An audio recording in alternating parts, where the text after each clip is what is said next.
go down the harbour. Here you can see the slipway, and there's actually an old boat which is due to be decommissioned, or she is decommissioned, and they're going to be taking her apart here in this sort of new facility. So just while I was in to get some fuel, I thought might as well take a little shot of this. So we have a huge ram here which goes on to here, and then it tows the boat up as it opens and closes. Very simple but effective.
This big wire rope here they have for towing the ship up the quay. It is a breaking strain of over 400 tons, and it's actually all wire. It looks like a rope, but it's wire.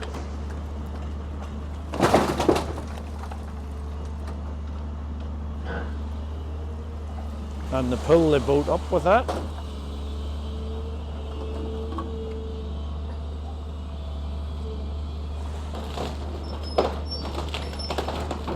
So it'll be tomorrow before they get down to the engine bay here, for there's all concrete ballast in and around there, and they'll be taking all that metal that's in there out as well and separating it into different categories. First time I've seen an acoustic noise barrier, but boy, it does work well at blocking out sound, and my tractor's over the far side of that there. Wait till you hear. It fair blocks the sound. And there's the big truck down picking up the prawns or not prawns, lobsters. And there we are, she's half gone, and he's just picked a bit of steel piping out over there. I take it was an exhaust pipe.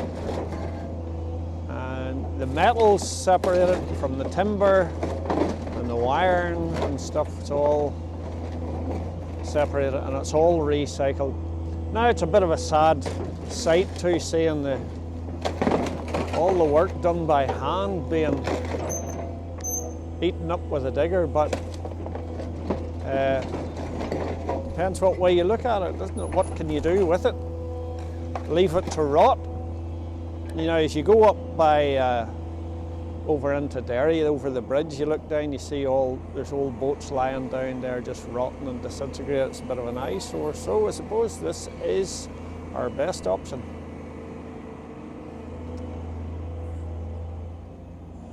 So they see concrete ballast in the bottom of the boat there, so that chopper can break it up too.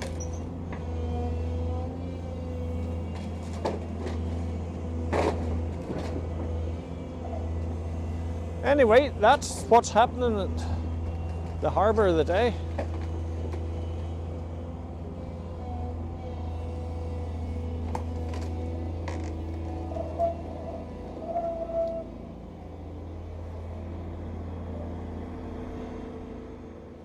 And there's a couple of old girls here lined up next in the queue.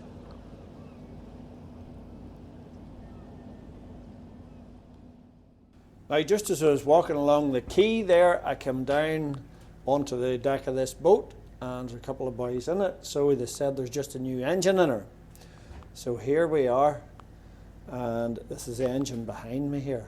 She is a Cat What size is she, Brian? A cat what? C32. A cat C32, and she's from what horsepower? About 700 to 1200. 700 to 1200, so in other words, the same as our tractor engines and a lot of our car engines or diesel engines, the common rail ones, you can boost them, chip them, put them up, down, or whatever. So we'll have a wee look at it here.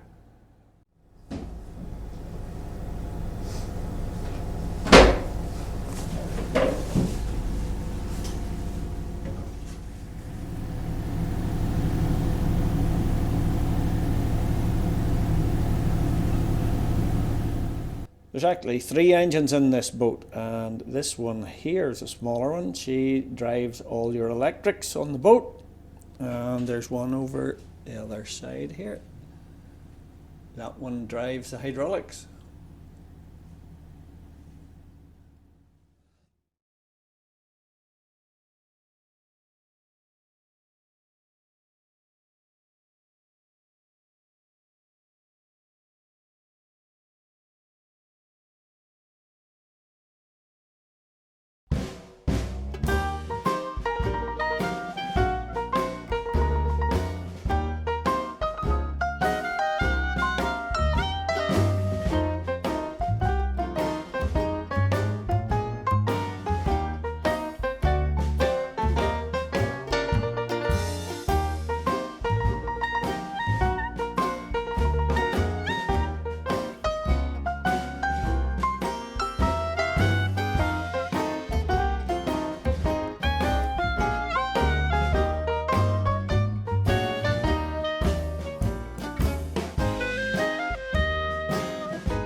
Where's the sheep?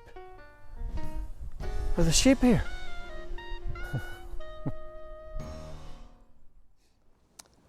Well folks, this is the last video of 2023. Barbara's away to her work, so she can't be with me here. And she said, go ahead, Ivan, you do it on your own, but be sure and thank the people now. You forget about that half. She knows how scatterbrained I am. So thank you very much, folks, for all your interest in the little website, Sheep on the Shoestring, for your questions, for your answers, for your thumbs up, for your likes. And to all you farmers out there as well who have let me film on your land little parts of history, stories and one thing and another, even just cutting hedges. It's lovely to see around Ireland here and to see things from a different perspective from the sky, perhaps. Thank you very much indeed. It is a privilege to work on a farm on this little postage stamp of 50 acres that we have here at Glastry. It's an absolute privilege. You see the little lambs skipping there, jumping about up and down. You just have to laugh. and soak it all in and enjoy it when it's happening on the farm in the middle of all the stress and the mayhem and sleepless nights and everything else when we're lambing. But it is an amazing experience, even walking through the maize fields there, as you've seen when they're out in full flower. An absolutely unique experience, really. Lovely. So that's us. But in our end of things, things are very simple, very little technology. Excuse me. So in our old tractor, there's none of the technology whatsoever. You either turn the key to start it and switch it off, or tow it to start it, maybe more like it. But anyway, that's what we love working with, apart from the fact that you couldn't afford to buy new stuff anyway. So, but that's how it's done on a shoestring, as the title suggests. But a privilege for us, so it is. Now, I was just looking at tractor technology or agricultural technology there, and I was saying, how advanced is this getting? It's galloping past us. So it is. From Davy McGill's big Ford tractor and the mowers, the butterfly mowers on it, that he can go to the end of the sward and hit the button, and she's signaled from the satellite on a line to go, which is millimeters accuracy. Amazing. And even we have robotic tractors, combines and everything as well, which is all advanced technology. But we just keep it simple on shoestring. But the advances are amazing. I was looking at Elon Musk. He's developed a thing called Neuralink. Now, it was on television there a year or two ago. He had put an implant in a pig and could intercept the signal in a pig's brain and discern certain things from that signal. But all our signals from our brain, when I'm talking, is a signal from my brain, electronic signal telling me to talk, thinking. When I think I want my hand to open, it opens. That's all electronic signal going to the nerve system. So Elon Musk has a thing called Neuralink, and it's an amazing advancement in technology. He reckons it's, say, somebody with Parkinson's or something, where the nerves were damaged and that the signal wasn't going to run, to walk, to stand up, to sit down. That link can be re-established through this technology of his, all from electronic satellite technology.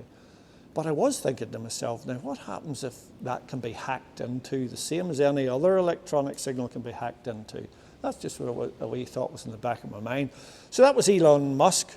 Then technology and food on farming. I can remember, it must be again a couple of years ago, that they were saying some of the big world food technology people were wanting plants all marked electronically or some way. And it was saying, they give the example of a leek plant. Now, we saw in one of my wee episodes I was doing at Newton Ards, we were planting, the tractor was steering herself down from satellite, and they were planting the leeks.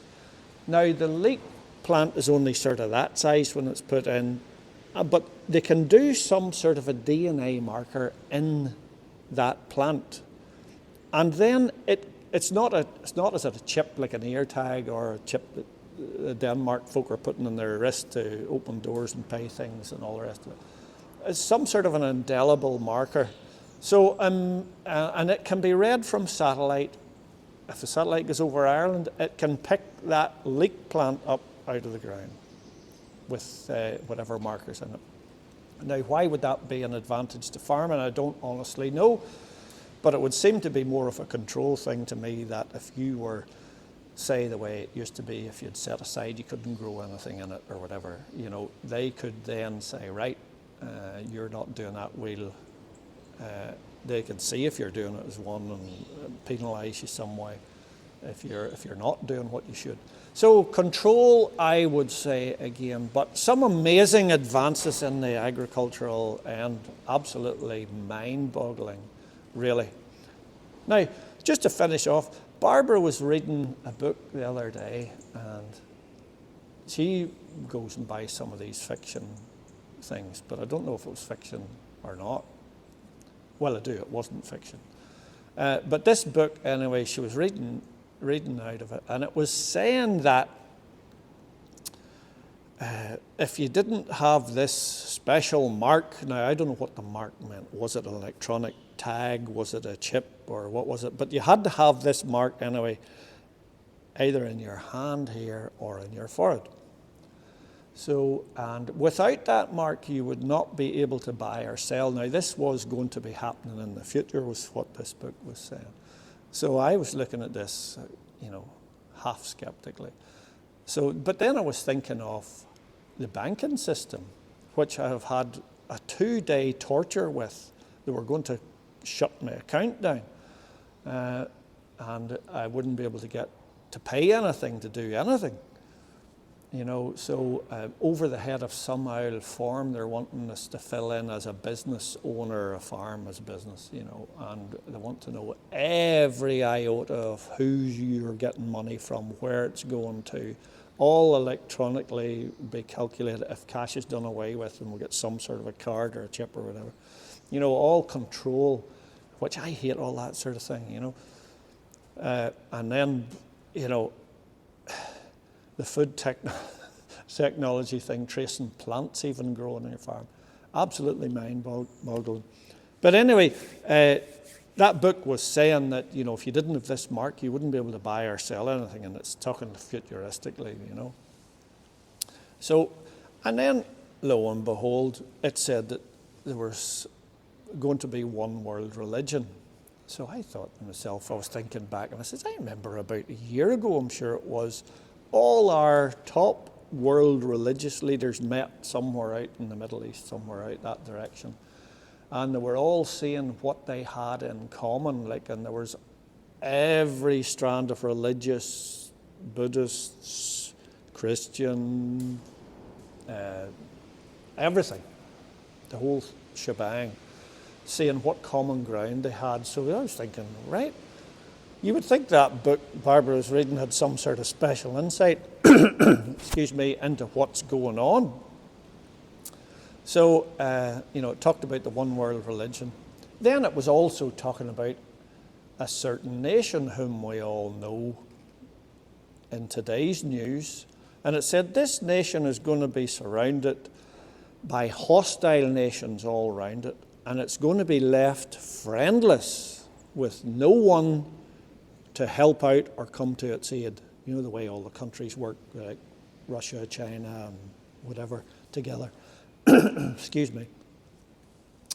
So it was saying about that nation, and it said that it's going to be surrounded, and when it's absolutely on its last legs or on its knees, going to be vaporized off the face of the earth, there's one momentous event which happens, or which is going to happen according to this book. So, once you get into reading it, it's really, when you see what's going on, you would think there was a special insight in this book, that somebody knew beforehand what was going to happen and has it noted down. It really is quite amazing. So, but before that nation is vaporized, there's going to be a momentous event there, which we're reading about. I don't want to give too much of the story away, because it will be a spoiler for you. But as I read it, I'm thinking to myself, as I watch the news, as I read the newspapers, I read the farming magazine, wouldn't it be strange if that all turned out to be true? But there you are. I'll leave you that book. Barbara left me here to show you it. This is it here. Especially at the back of it here, you read about all that going to happen. Happy Christmas, folks. You weren't expecting that, were you?